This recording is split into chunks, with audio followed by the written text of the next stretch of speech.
Well, it's been a while since we've had a headline rant. Have had a lot of reality, but I figured, why not kick the headline rant back off with this doozy?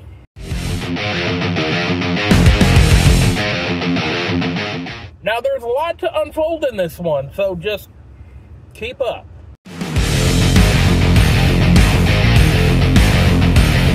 So when this first popped up on my phone, it was just the little notification bar that came on. I see Amy Slayton arrested. I'm like, well, shit, well, that sucks. And I figured it was something because I knew she was having problems with her husband, or I think ex-husband now, or whatever.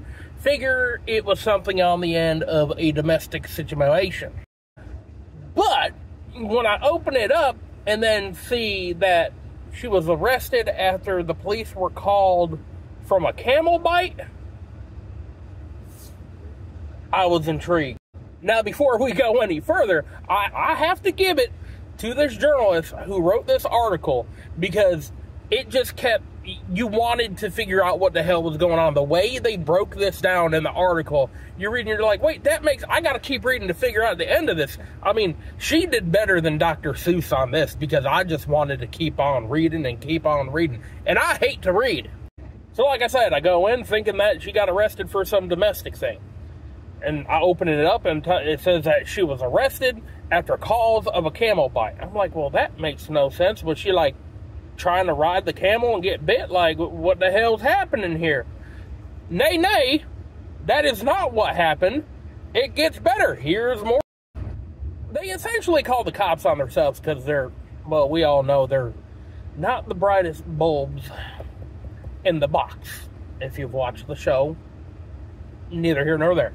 Anywho, they went to one of them safari places where you just drive around and you could feed the animals out of the window of the car and whatnot.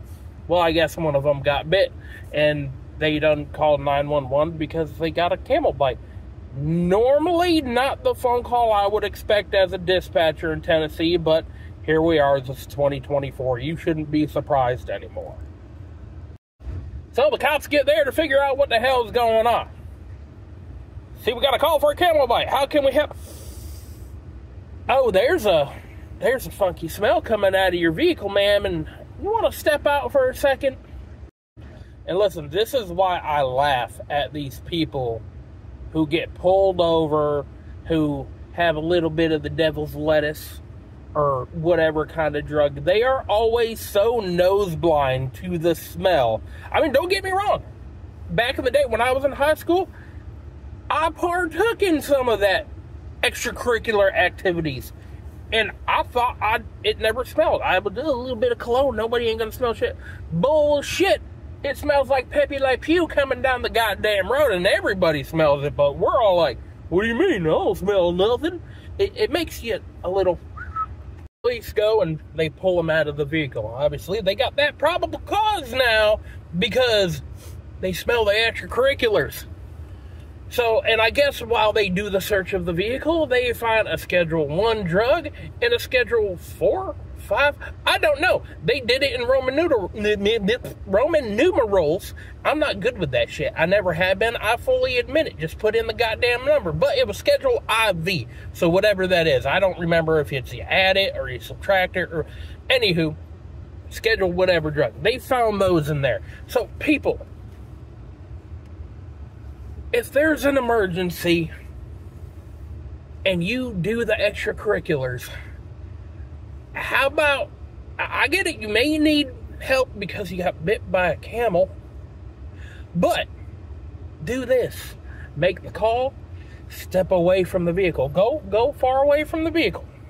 Don't give them that probable cause, because they can't ask you to then go to your vehicle, this and that. No, they got called for this situation. They're dealing with that situation. There's no reason for them. So just get away from the fucking vehicle. So, make the call, step away from vehicle.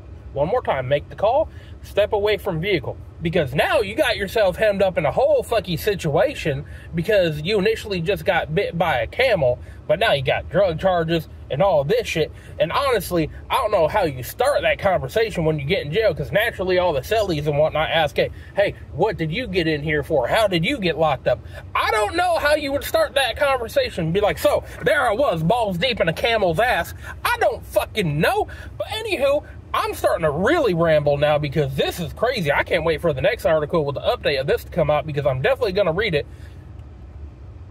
Author of this article, you did great. You kept me intrigued. I want to know more. But anywho, I love y'all. Have a wonderful rest of your week. Peace.